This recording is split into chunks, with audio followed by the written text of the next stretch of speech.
Twilight, Chapter 6, Scary Stories. As I sat in my room trying to concentrate on the third act of Macbeth, I was really listening for my truck. I would have thought, even over the pouring rain, I could have heard the engines roar. But when I went to peek out the curtain again, it was suddenly there. I wasn't looking forward to Friday, and it more than lived up to my non-existent expectations. Of course, there were the fainting comments. Jessica, especially, seemed to get a kick out of that story. Luckily, Mike had kept his mouth shut, and no one seemed to know about Edward's involvement. She did have a lot of questions about lunch, though. "So, what did Edward Cullen want yesterday?" Jessica asked, intrigued. "I don't know," I answered truthfully. "He never really got to the point." "You looked kind of mad," she fished. "Did I?" I kept my expression blank. "You know, I've never seen him sit with anyone but his family before. That was weird." "Weird," I agreed. She seemed annoyed. She flipped her dark curls impatiently. I guessed she'd been hoping to hear something that would make a good story for her to pass on. The worst part about Friday was that, even though I knew he wasn't going to be there, I still hoped.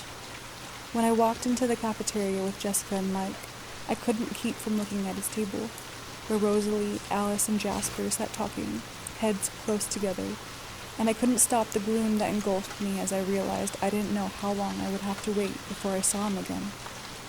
At my usual table, everyone was full of our plans for the next day. Mike was animated again, putting a great deal of trust in the local weatherman, who promised sun tomorrow. I'd have to see that before I believed it, but it was warmer today. Almost 60. Maybe the outing wouldn't be completely miserable.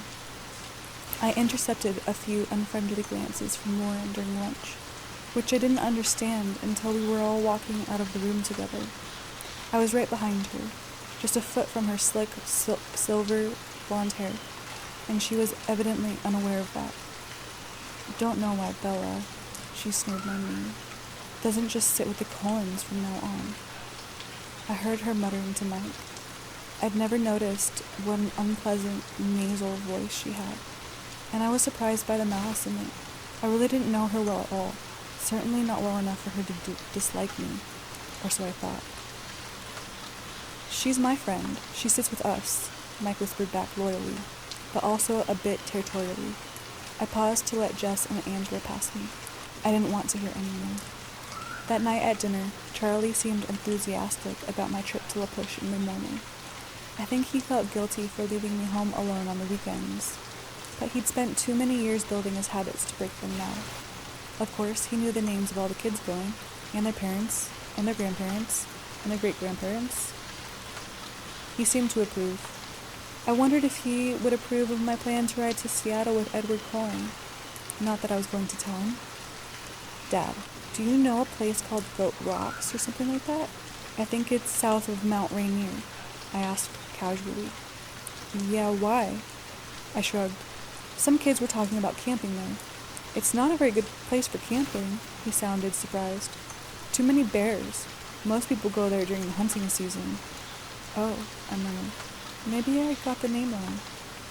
I meant to sleep in, but an unusual brightness woke me. I opened my eyes to see a clear yellow light streaming through my window. I couldn't believe it. I hurried to the window to check, and sure enough, there was the sun. It was in the wrong place in the sky, too low, and it didn't seem to be as close as it should be, but it was definitely the sun. Clouds ringed the horizon, but a large patch of blue was visible in the middle. I lingered by the window as long as I could, afraid that if I left, the blue would disappear again. The Newton's Olympic Outfitters store was just north of town. I'd seen the store, but I'd never stopped there, not having much need for any supplies required of being outdoors over an extended period of time. In the parking lot, I recognized Mike's Suburban and Tyler's Sentra. As I pulled up next to their vehicles, I could see the group standing around in front of the Suburban. Eric was there, along with two other boys I had class with. I was fairly sure their names were Ben and Connor. Jess was there, flanked by Angela and Lauren. 3 other girls stood with them, including one I remembered falling over in gym on Friday. That one gave me a dirty look as I got out of the truck and whispered something to Lauren. Lauren shook out her corn silk hair and eyed me scornfully. So it was going to be one of those days. At least Mike was happy to see me. "You came," he called, delighted. "And I said it would be sunny today, didn't I?" "I told you I was coming," I reminded him. "We are just waiting for Lee and Samantha, unless you invited someone," Mike added. "Nope," I lied lightly, hoping I wouldn't get caught in the lie, but also wishing that a miracle would occur and Edward would appear. Mike looked satisfied. "Will you ride in my car? It's that or Lee's mom's minivan." "Sure." He smiled blissfully. It was so easy to make Mike happy. "You can have shotgun," he promised. I hid my jargon. It wasn't as simple to make Mike and Jessica happy at the same time. I could see Jessica glowering at us now. The numbers worked out in my favor, though. Lee brought 2 extra people, and suddenly every seat was necessary. I managed to wedge Jess in between Mike and me in the front seat of the Suburban. Mike could have been more graceful about it, but at least Jess seemed appeased. It was only 15 miles to La Push from Forks, with gorgeous, dense green forests edging the road most of the way, and the wide Quileute River snaking behind it twice. I was glad I had the window seat. We'd rolled the windows down. The Suburban was a bit claustrophobic with 9 people in it, and I tried to absorb as much sunlight as possible. I'd been to the beaches around La Push many times during the Forks summers with Charlie, so the mile-long crescent of First Beach was familiar to me. It was still breathtaking. The water was dark gray, even in the sunlight, white-capped and heavy to the gray, and heaving to the gray rocky shore. Islands rose out of the steel harbor waters with sheer cliff sides, reaching to uneven summits, and crowned with austere, soaring firs. The beach had only a thin border of actual sand at the water's edge, after which it grew into millions of large, smooth stones that looked uniformly gray from a distance, but close up, where every shade a stone could be, terracotta, sea green, lavender, blue-gray, dull gold. The tide line was strewn with huge driftwood trees, bleached, bone-white in the salt waves, some piled together against the edge of the forest fringe, some lying solitary, just out of reach of the waves. There was a brisk wind coming off the waves, cool and briny. Pelicans floated on the swells, while seagulls and a lone eagle wheeled above them. The clouds still circled the sky, threatening to invade at any moment, but for now the sun shone bravely in its halo of blue sky. We picked our way down to the beach, Mike leading the way to a ring of driftwood logs that had obviously been used for parties like ours before. There was a fire circle already in place, filled with black ashes. Eric and the boy I thought was named Ben gathered broken branches of driftwood from the drier piles against the forest edge, and soon had a teepee-shaped construction built atop the old cinders. "Have you ever seen a driftwood fire?" Mike asked me. I was sitting on one of the bone-colored benches. The other girls clustered, gossiping excitedly on either side of me. Mike kneeled by the fire, lighting one of the smaller sticks with a cigarette lighter. "No," I said, as he placed the blazing twig carefully against the teepee. "You'll like this then. Watch the colors." He lit another small branch and laid it alongside the first. The flame started to lick quickly up the dry wood. "It's blue," I said in surprise. "The salt does it. Pretty, isn't it?" He lit one more piece, placed it where the fire hadn't yet caught, and then came to sit by me. Thankfully, Jess was on his other side. She turned to him and claimed his attention. I watched the strange blue and green flames crackle toward the sky. After a half hour of chatter, some of the boys wanted to hike to the nearby tide pools. It was a dilemma. On the one hand, I loved the tide pools. They had fascinated me since I was a child. They were one of the only things I ever looked forward to when I had come to Forks. On the other hand, I'd also fallen into them a lot. Not a big deal when you were 7 and with your dad. It reminded me of Edward's request that I not fall into the ocean. Lauren was the one who made the decision for me. She didn't want to hike, and she was definitely wearing the wrong shoes for it. Most of the other girls, besides Angela and Jessica, decided to stay on the beach as well. I waited until Tyler and Eric had committed to remaining with them before I got up quietly to join the pro hiking group. Mike gave me a huge smile when he saw that I was coming. The hike wasn't too long, though I hated to lose the sky in the woods.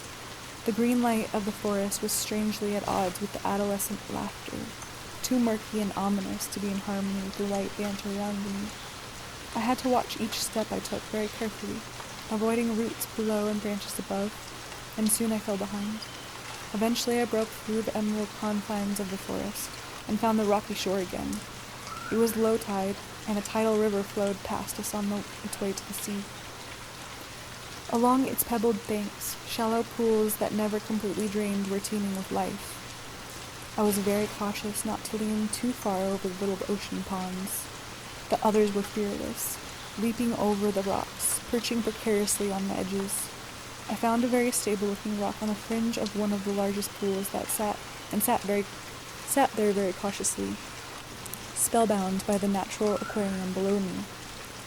The bouquets of brilliant anemones undulated ceaselessly in the invisible current. Twisted shells scurried about the edges, obscuring the crabs within them. Starfish stuck motionless to the rocks and each other, while one small black eel with white racing stripes wove through the bright green weeds, waiting for the sea to return. I was completely absorbed, except for one small part of my mind that wondered what Edward was doing now, and trying to imagine what he would be saying if he were here with me. Finally, the boys were hungry, and I got up stiffly to follow them back. I tried to keep up better this time through the woods, so naturally I fell a few times. I got some shallow scrapes on my palms, and the knees of my jeans were stained green, but it could have been worse. When we got back to First Beach, the group we'd left behind had multiplied. As we got closer, we could see the shining, straight black hair and copper skin of the newcomers, teenagers from the reservation come to socialize. The food was already being passed around, and the boys hurried to claim a share while Eric introduced us as we entered the driftwood circle. Angela and I were the last to arrive, and, as Eric said our names, I noticed a younger boy sitting on the stones near the fire glance up at me in interest. I sat down next to Angela, and Mike brought us sandwiches and an array of sodas to choose from, while a boy who looked to be the oldest of the visitors rattled off the names of the 7 others with him. All I caught was that one of the girls was also named Jessica, and the boy who noticed me was named Jacob. It was relaxing to sit with Angela. She was a restful kind of person to be around. She didn't feel the need to fill every silence with chatter. She left me free to think undisturbed while we ate. And I was thinking about how disjointedly time seemed to flow in forks, passing in a blur at times, with single images standing out more clearly than others. And then, at other times, every second was significant, etched in my mind. I knew exactly what caused the difference, and it disturbed me. During lunch, the clouds started to advance, slinking across the blue sky, darting in front of the sun momentarily, casting long shadows across the beach and blackening the waves. As they finished eating, people started to drift away in 2s and 3s. Some walked down to the edge of the waves, trying to skip rocks across the choppy surface. Others were gathering a second expedition to the tide pools. Mike, with Jessica shadowing him, headed up to the one shop in the village. Some of the local kids went with them. Others went along on the hike. By the time they had all scattered, I was sitting alone on the driftwood log, with Lauren and Tyler occupying themselves by the CD player someone had thought to bring, and 3 teenagers from the reservation perched around the circle, including the boy named Jacob, and the oldest boy who had acted as spokesperson. A few minutes after Angela left with the hikers, Jacob sauntered over to take her place by my side. He looked 14, maybe 15, and had long, glossy black hair pulled back with a rubber band at the nape of his neck. His skin was beautiful, silky and russet-colored. His eyes were dark, set deep above the high planes of his cheekbones. He still had just a hint of childish roundness left around his chin. Although a very pretty face. Altogether, a very pretty face. However, my positive opinion of his looks was damaged by the first words out of his mouth. "You are Isabella Swan, aren't you?" It was like the first day of school all over again. "Bella," I sighed. "I'm Jacob Black." He held his hand out in a friendly gesture. "You bought my dad's truck." "Oh," I said, relieved, shaking his sleek hand. "You were Billy's son. I probably should remember you." "No, I'm the youngest of the family. You would remember my older sisters." "Rachel and Rebecca," I suddenly recalled. Charlie and Billy had thrown us together a lot during my visits, to keep us busy while they fished. We were all too shy to make much progress as friends. Of course, I'd kicked up enough tantrums to end the fishing trips by the time I was 11. "Are they here?" I examined the girls at the ocean's edge, wondering if I would recognize them now. "No," Jacob shook his head. "Rachel got a scholarship in Washington State, and Rebecca married a Samoan surfer. She lives in Hawaii now." "Married? Wow." I was stunned. The twins were only a little over a year older than I was.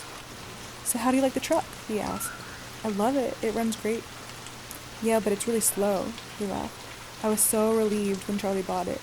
My dad wouldn't let me work on building another car when we had a perfectly good vehicle right there. "It's not that slow," I objected. "Have you tried to go over 60? "No," I admitted. "Good, don't," he grinned. I couldn't help grinning back. It does great in a collision," I offered in my truck's defense. "I don't think a tank could take out that loud old monster," he agreed with another laugh. "So you build cars?" I asked, impressed. "When I have free time and parts. You wouldn't happen to know where I could get my hands on a master cylinder for a 1986 Volkswagen Rabbit?" he added jokingly. He had a pleasant husky voice. "Sorry," I laughed. "I haven't seen any lately, but I'll keep my eyes open for you." As if I knew what that was. He was very easy to talk with. He flashed a brilliant smile, looking at me appreciatively. In a way I was learning to recognize. I wasn't the only one who noticed. "You know Bella, Jacob?" Lauren asked, in what I imagined was an insolent tone from across the fire. "We've sort of known each other since I was born," he laughed, smiling at me again. "How nice." She didn't sound like she thought it was nice at all, and her pale, fishy eyes narrowed. "Bella," she called again, watching my face carefully. "I was just saying to Tyler that it was too bad none of the Cullens could come out today.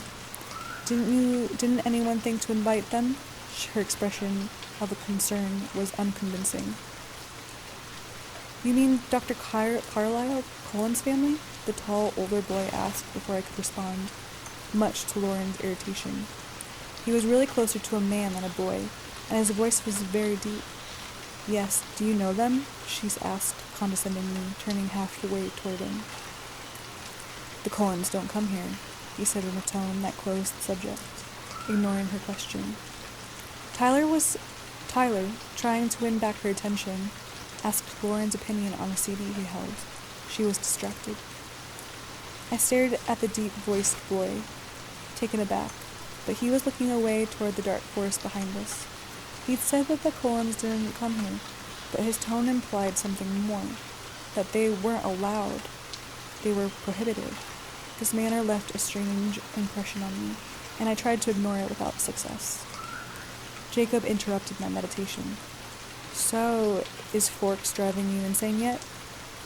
"Oh, I'd say that's an understatement," I grimaced.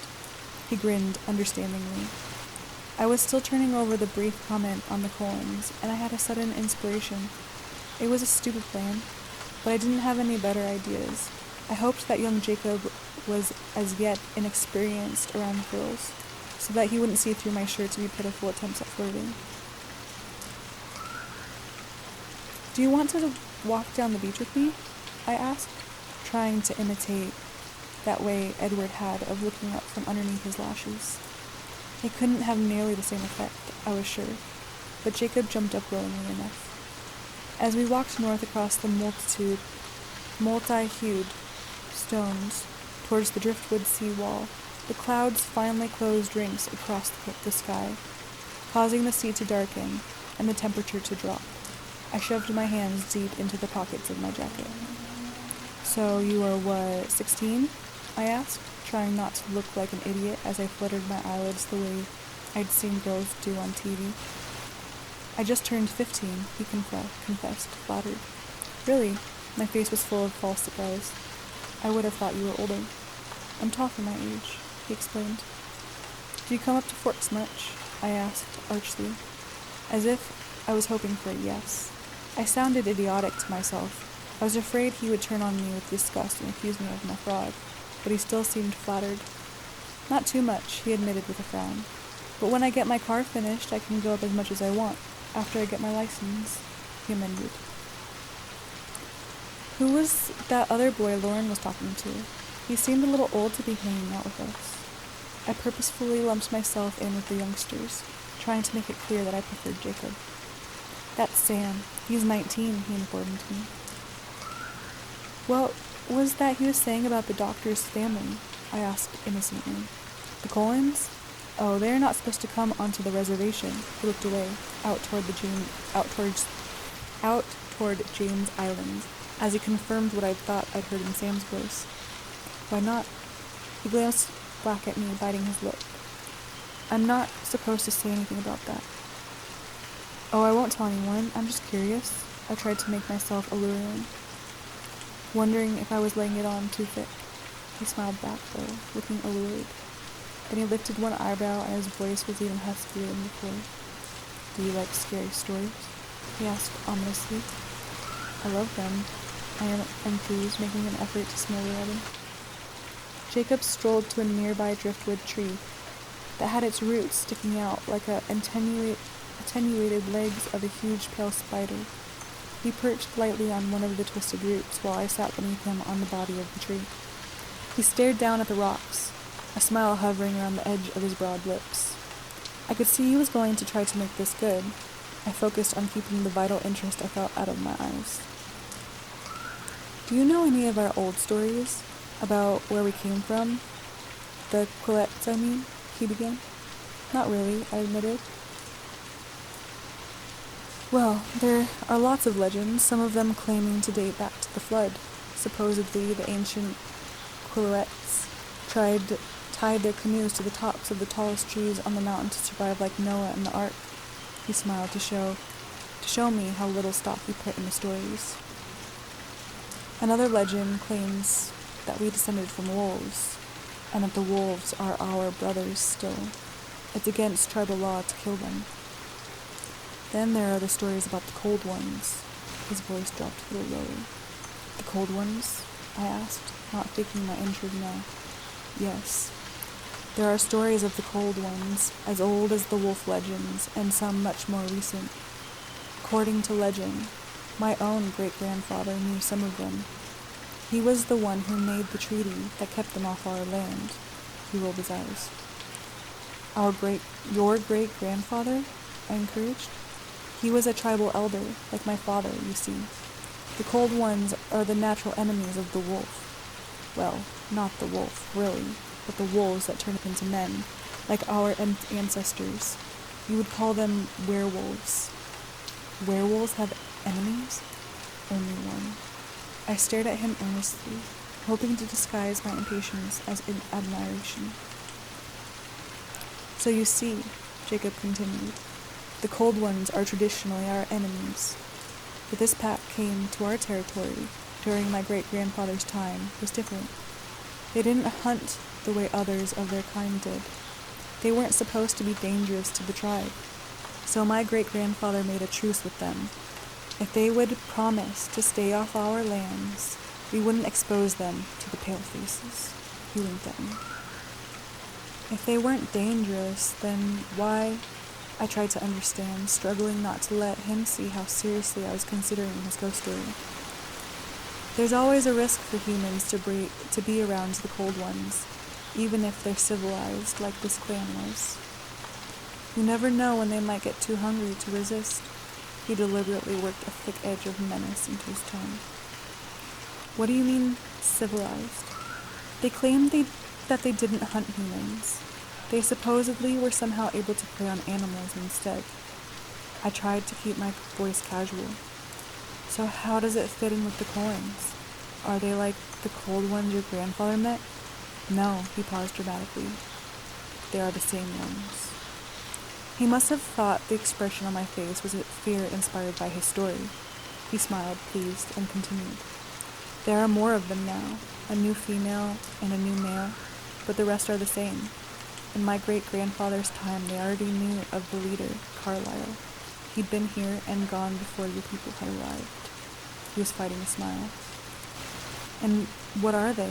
I finally asked. What are the cold ones? He smiled darkly. Blood drinkers. He replied in a chilling voice. Your people called them vampires. I stared out at the rough surf after he answered, not sure what my face was exposing. You have goosebumps. He laughed delightedly. You are a good storyteller, I complimented him, still staring into the waves. Pretty crazy stuff though, isn't it? No wonder my dad doesn't want us to talk about it to anyone. I couldn't control my expression enough to look at him yet. Don't worry, I won't give you away. I guess I just violated the treaty, he laughed.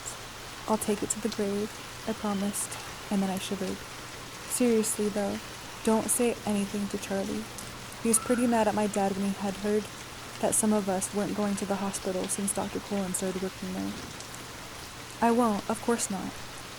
So do you think we're a bunch of superstitious natives or what? He asked in a playful tone, but with a hint of worry. I still hadn't looked away from the ocean. I turned and smiled at him as normally as I could. No, I think you are very good at telling scary stories, though. I still have goosebumps, see? I held up my arm. Cool, he smiled. And then the sound of the beach rocks clattering against each other warned us that someone was approaching. Our heads snapped up at the same time to see Mike and Jessica about 50 yards away, walking towards us. There you are, Bella, Mike called in relief, waving his arm over his head. Is that your boyfriend? Jacob asked, alerted by the jealous edge in Mike's voice. I was surprised it was so obvious. No, definitely not, I whispered. I was tremendously grateful to Jacob and eager to make him as happy as possible. I winked at him, carefully turning away from Mike to do so. He smiled, elated by my inept flirting. So when I get my license, he began, you should come see me in Forks. We could hang out sometime. I felt guilty as I said this, knowing that I'd used him, but I really did like Jacob. He was someone I could easily be friends with. Mike had reached us now, with Jessica still a few paces back. I could see his eyes appraising Jacob and looking satisfied at his obvious youth. Where have you been? He asked, though the answer was right in front of him. Jacob was just telling me some local stories, I volunteered. It was really interesting. I smiled at Jacob warmly and he grinned back. Well, Mike paused, carefully reassessing the situation as he watched our camaraderie. We are packing up. It looks like it's going to rain soon. We all looked up at the glowing sky. It certainly did look like rain. Okay, I jumped up. I'm coming. It was nice to see you again, Jacob said, and I could tell he was taunting Mike just a bit. It really was. Next time, Charlie, come down to see Billy. I'll come too, I promised. His grin stretched across his face. That would be cool. And thanks, I added earnestly. I pulled up my hood as we tramped across the rocks toward the parking lot. A few drops were beginning to fall, making black spots in the stones where they landed. When we got to the Suburban, the others were already loading everything back in. I crawled into the back seat by Angela and Tyler, announcing that I'd already had my turn in the shotgun position. Angela just stared out the window at the escalating storm, and Lauren twisted around in the middle seat to occupy Tyler's attention, so I could simply lay my head back on the seat and close my eyes and try very hard not to think.